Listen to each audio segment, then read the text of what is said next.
All right, good morning once again. Anson Massey with you. I know I posted a video yesterday, but I wanted to do another one because it's just been that good of a week. Behind me is another probate property that we just closed on this morning.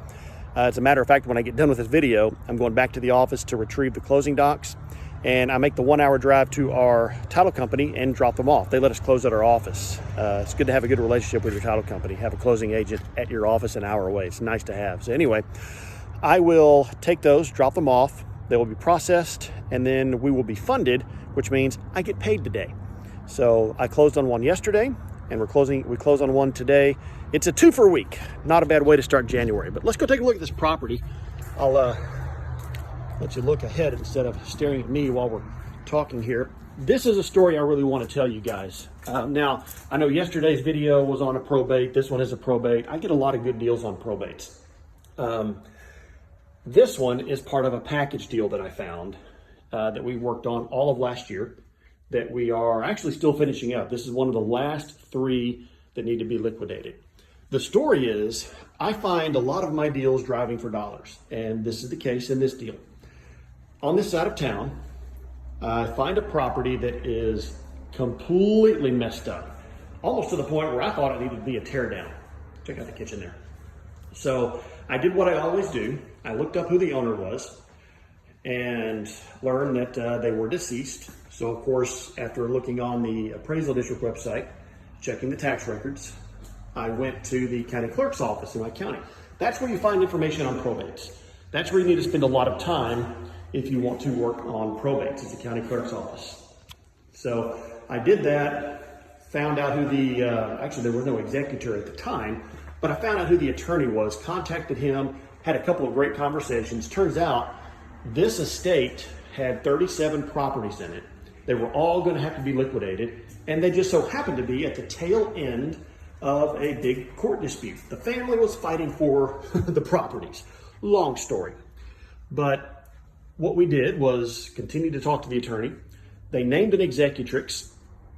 The attorney that I spoke with put me in touch with her attorney, and we set up a meeting. Our company, of course, we're known in the area.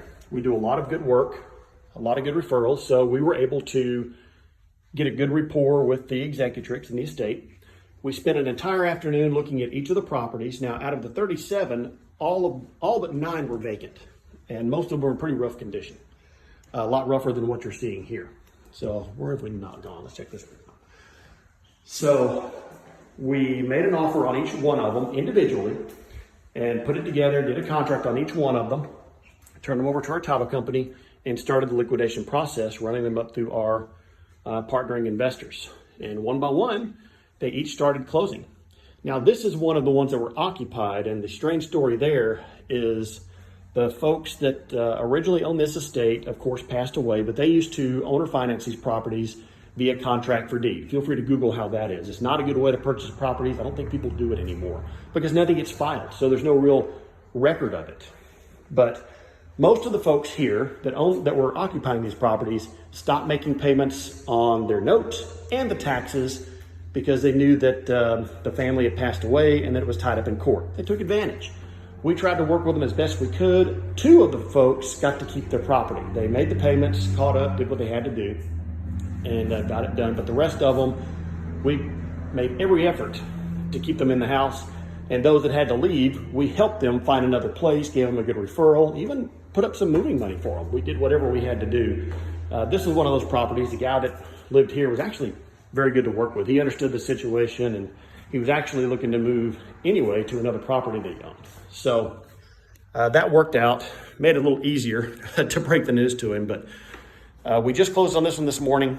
The numbers on this one purchased for 53, and we sold it for 70.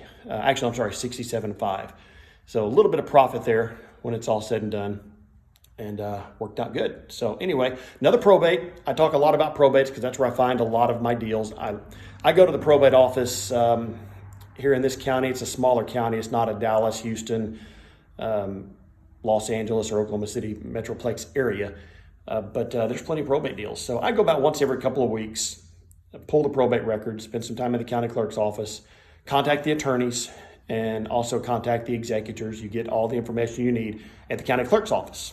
Some you find online. Feel free to look up your county and how they work. If they're online, it's great. If not, you have to actually go to the courthouse, the county clerk's office, and they'll help you. Just be honest. Tell them what you're there for, and they'll help you. The attorneys will help you too in most cases. If you do it right, you'll develop a nice rapport with the attorneys where they call you when they have a property. So there you have it. I know 2 days, 2 videos. Hope you're not tired of hearing from me. You can message me if you have any questions, want to learn more about probates. I do a lot more than probates, but here recently that's been where the deals have come from, especially these first 2 that have closed here this week. So off to a hot start in January. Gotta love it. I got 2 more properties closing later this month. So happy hunting, everybody.